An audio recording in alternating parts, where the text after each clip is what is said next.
అటువంటి న్యూ ఎంటర్ప్రెన్యూర్స్కి అలాగే ఎంటర్ప్రెన్యూర్స్కి స్టూడెంట్స్ అందరికి కూడా నా యొక్క నమస్కారాలు.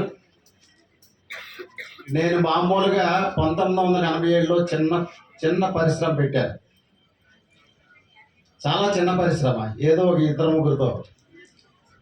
అప్పటికి గౌతమ్ రెడ్డి గారిని డిఏసి జనరల్ మేనేజర్ ఉండేవారు.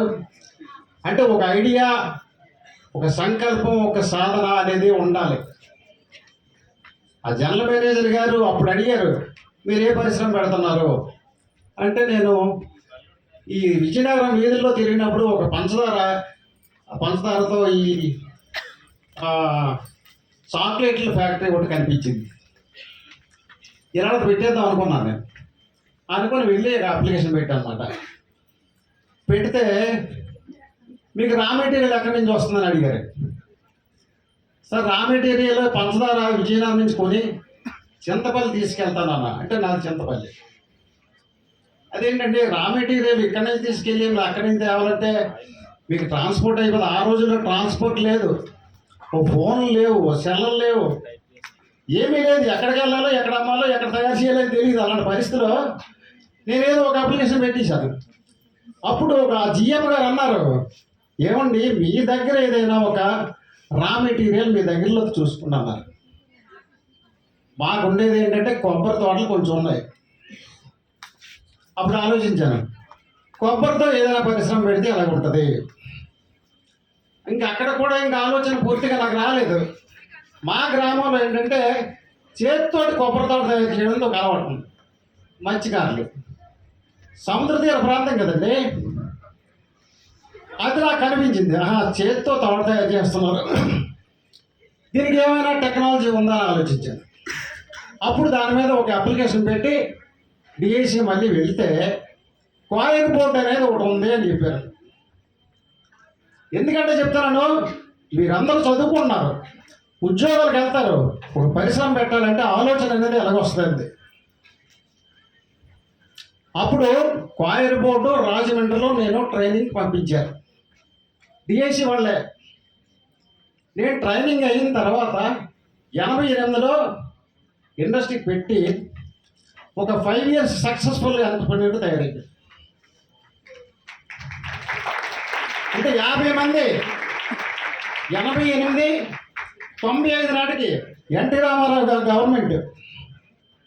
అంటే అదొక అదృష్టం ఏంటంటే చంద్రబాబు నాయుడు 99 మాకు స్పెషల్గా మమ్మల్ని డిఆర్డిఏ ద్వారా ఒక స్పెషల్ బస్సు వేసి నన్ను, నా మిస్సెస్ని, ఆవిడ ఒక ఎంటర్‌ప్రెన్యూర్ అయిపోయింది.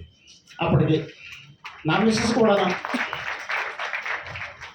99లో హైదరాబాద్ ప్రత్యేకంగా పబ్లిక్ గార్డెన్కి మా డోర్ మ్యాట్స్, మా తాడు, మా కోకోపీత్ అంతా కూడా పబ్లిక్ గార్డెన్లో ఎగ్జిబిషన్, డ్వాక్రా ఎగ్జిబిషన్ 20 రోజులు గవర్నమెంట్ అన్ని ఖర్చులు పెట్టుకొని 20 రోజులు అక్కడ మాకు బయ్యర్స్ సెల్లర్స్ మీట్, అంటే సేల్స్ అన్నమాట.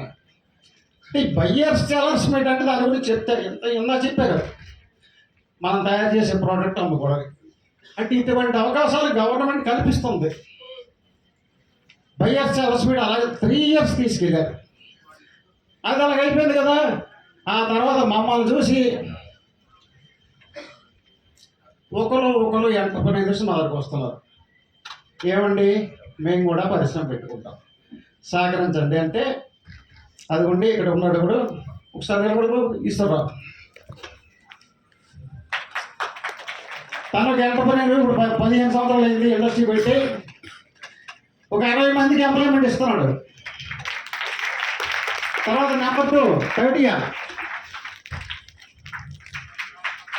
80 మంది నుంచి 100 మందికి ఎంప్లాయ్మెంట్ ఇస్తున్నాడు.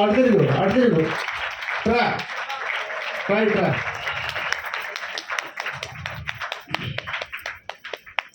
ఇంత మంచి ప్రోగ్రాం పెట్టిన ఎంఎస్ఎంఈ వారికి ప్రత్యేకంగా ధన్యవాదాలు తయారు చేస్తాం. ఎందుకంటే మేము వచ్చి మీకు ప్రత్యేకంగా చెప్పలేం. ఇలాంటి అవకాశం కలిగినప్పుడే మేము చెప్తాం, అది మీకు ఉపయోగించుకోవాలి. నేను ఒక 100 మందికి ఎంప్లాయ్మెంట్ ఇస్తున్నాడు, తన కొడుకు కూడా మళ్ళీ పరిశ్రమ పెడుతున్నాడు. ఆ పరిశ్రమ ద్వారా ఇంకొక 100 మందికి ఎంప్లాయ్మెంట్ ఇవ్వడానికి మొన్నే ఎమ్మెల్యే లోకం మాధవ్ గారితో కలిసి చెప్పాడు, మాకు సపోర్ట్ చేయండి. ఎందుకంటే ల్యాండ్ లేదు, ల్యాండ్ గవర్నమెంట్ ల్యాండ్ ఉంది, దాన్ని ఇప్పించండి అని అంటాడు. దాని గురించి మాట్లాడదామని తీసుకొచ్చాను ఇవాళ. మరి దానికి అవకాశాలు ఉంది. మరి మీ ఆఫీసర్లో ఉన్నారు కాబట్టి మీ జనరల్ మేనేజర్ గారు తర్వాత మాట్లాడదాం.